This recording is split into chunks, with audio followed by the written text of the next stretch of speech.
ഇന്നത്തെ മാഞ്ചസ്റ്റർ ഡെർബിയിൽ യുണൈറ്റഡിന് വേണ്ടി യുണൈറ്റഡ് ആരാധകരെക്കാളും കൂടുതൽ യുണൈറ്റഡിന് വേണ്ടി പ്രാർത്ഥിക്കാൻ പോകുന്നത് ലിവർപൂളിൻ്റെയും ആർസണലിൻ്റെയും ആരാധകരായിരിക്കും. കാരണം അത് അവരുടെ ആവശ്യമാണ്. എങ്ങനെയും മാഞ്ചസ്റ്റർ സിറ്റി തോക്കുക എന്നുള്ളത് ഈ ലിവർപൂളിൻ്റെയും ആർസണൽ ആരാധകരുടെയും ആവശ്യമാണ്. സോ അവർ നമുക്ക് വേണ്ടി മുട്ടിപ്പായിട്ട് പ്രാർത്ഥിക്കും. എന്നാലും യുണൈറ്റഡ് ജയിക്കും എന്നുള്ള പ്രതീക്ഷ എനിക്കില്ല. കാരണം നമ്മൾ എത്തിഹാദിലാണ് പോയി കളിക്കുന്നത്. മാഞ്ചസ്റ്റർ സിറ്റി എന്ന് പറയുന്ന ടീം മാരക ഫോമിലാണ്. എർലിംഗ് ഹാലൻഡ് എന്ന് പറയുന്ന ആ ഒരു കാലമാടനുണ്ടല്ലോ, പുള്ളി 4-5 ഗോളൊക്കെയാണ് ഒരു മാച്ചിൽ സ്കോർ ചെയ്യുന്നത്.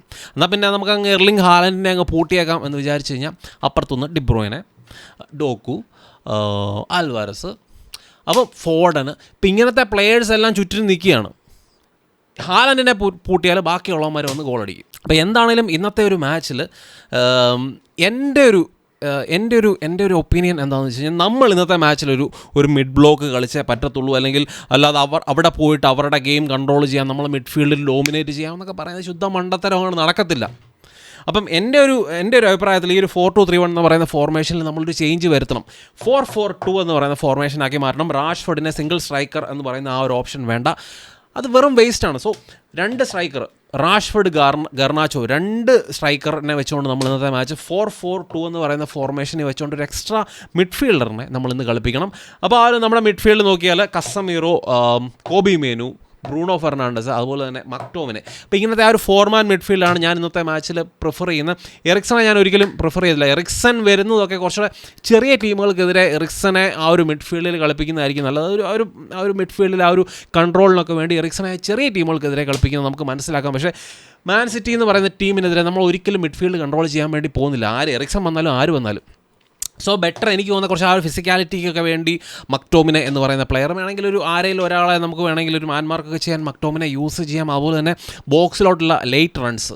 അപ്പം ഈ 2 ആസ്പെക്റ്റിൽ മക്ടോമിനെ നല്ലതായിട്ട് യൂസ് ചെയ്യാം. അതുപോലെ തന്നെ ബ്രൂണോ ഫെർണാണ്ടസിനെ നമ്മൾ ഈ ഒരു മിഡ്ഫീൽഡിലൊക്കെ ഈ ഓവർലോഡ് ചെയ്ത് മിഡ്ഫീൽഡിലൊക്കെ ബോൾ വിൻ ചെയ്ത് കഴിഞ്ഞാൽ പെട്ടെന്ന് ബ്രൂണോയെ ഫൈൻഡ് ചെയ്ത് ബ്രൂണോ ആ ഒരു ഡീപ്പർ ഏരിയാസിൽ നിന്ന് ഈ 2 റണ്ണേഴ്സ്, ഒന്നിൽ ഗർനാച്ചോ അല്ലെങ്കിൽ റാഷ്ഫോർഡ്, ഈ 2 റണ്ണേഴ്സിനെ പെട്ടെന്ന് ഫൈൻഡ് ചെയ്യുക. അതായിരിക്കും ബ്രൂണോ ഇന്നത്തെ മാച്ചിൽ ചെയ്യേണ്ടത് എന്നാണ് എൻ്റെ ഒരു അഭിപ്രായം. അപ്പം ഈ രീതിയിലുള്ള ഒരു ടാക്ടിക്കൽ അല്ലെങ്കിൽ ആ ഒരു ഫോർമേഷനിലുള്ള ചേഞ്ച് ഞാൻ ഇന്നത്തെ മാച്ചിൽ എക്സ്പെക്റ്റ് ചെയ്യുന്നുണ്ട്. ഇന്നത്തെ ഈ ഒരു മാച്ചിൽ വഴിയെ പോകുന്ന കൊച്ചു പിള്ളേർ പോലും ഒരിക്കലും യുണൈറ്റഡ് ജയിക്കും എന്ന് പറയത്തില്ല.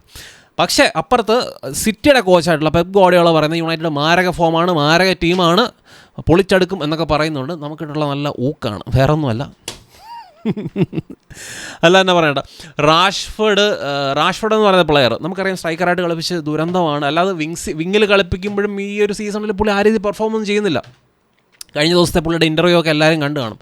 പുള്ളി ഇങ്ങനത്തെ ഇൻ്റർവ്യൂ ഒക്കെ കൊടുത്ത് സ്വയം ചെയ്യാതെ പിച്ചിൽ വന്ന് മര്യാദയ്ക്ക് പെർഫോം ചെയ്ത് കാണിക്കുക.